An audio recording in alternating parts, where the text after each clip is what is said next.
look at some of these elongated skulls. Okay, now people will look at these, and the first thing they're going to say, it's all been debunked, cradle boarding. Okay? These are not cradle boarded skulls. I'm going to try to prove that to you, that these aren't cradle boarded. All right? These aren't human skulls.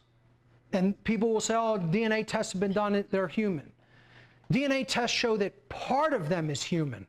Okay? So I'm not going to tell you these are Anunnaki skulls. I think these are demigod skulls. Again, I believe the Anunnaki rounded up their people, or if they did not, they're certainly not living, allowing them to die and perish on the earth.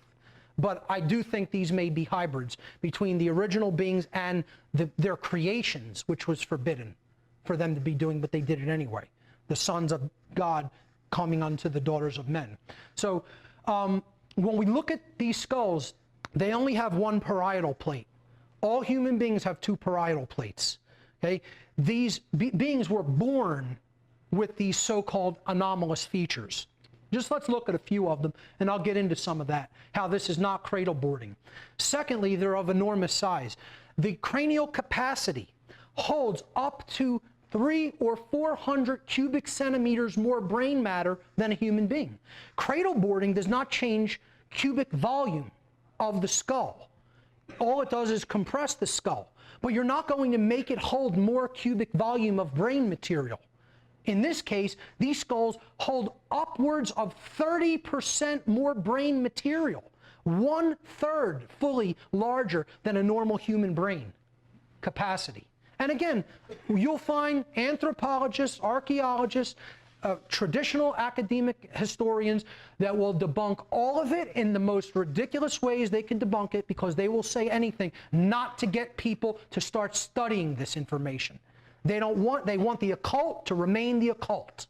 They want it to remain hidden, because the best way to control somebody is to cut them off from their origins. You cut off a people from their true origins, and you own them. You own them. And that's what they're trying to continue. Okay? Look at the height on that. You're not going to accomplish that in an adult with cradle boarding. I don't care how much you cradle board a child. You're not going to accomplish that. Another completely anomalous skull. That one, I believe, does have two parietal plates, which makes it even more anomalous. Okay, here you see there's almost no suturing in some of these skulls.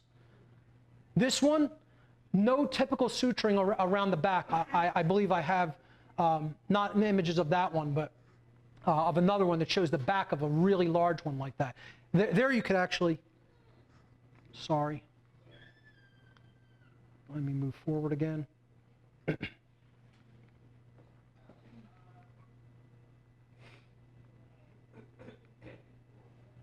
Yeah, here you could see, this is one plate going all the way up and all the way around. Hardly any suturing in the skull. A huge one, much larger than a typical normal human skull. Some with hair left intact. Okay, here's a comparison. That's a normal human skull. That's one of these skulls. Now, people will say this is cradle boarding, okay? This is what a cradle boarded skull looks like. That's an example of cradle boarding in an infant, or a very, very young baby. And then that's an extreme example of cradle boarding. Now, you could get it to look like that, but you are not going to change the cubic volume of the brain material, all right? Cradle boarding is a type of skull binding that leads to cranial deformation, and it can account for some elongated skull findings. But many others appear to be genuinely anomalous, having just one parietal plate and a heart-shaped dome at the rear of the skull that cannot be achieved through cradle boarding. Okay? So I believe what the ancients and even some modern people are doing with cradle boarding is to try to emulate the look of the gods. They're trying to emulate the look of what the gods and demigod skulls looked like. I believe that's what circumcision is also about. Circumcision is about trying to emulate the look of the gods, the penis, the phallus of the gods. Okay? This is a normal human skull, A, up here. Okay? B is what an extreme example of cradle boarding ends up looking like. Again, these are all oriented in the same basic direction. Front of the skull at the bottom, back of the skull, parietal plates, occipital plates. Okay?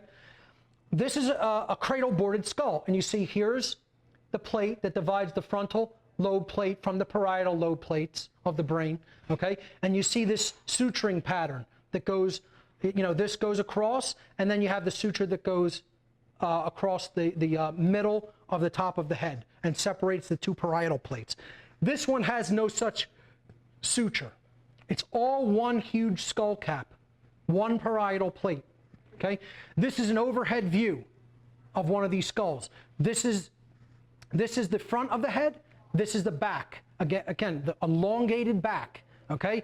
One suture across that part, separating the frontal plate from the parietal plate. One parietal plate. Whatever that is, it's not a normal human skull.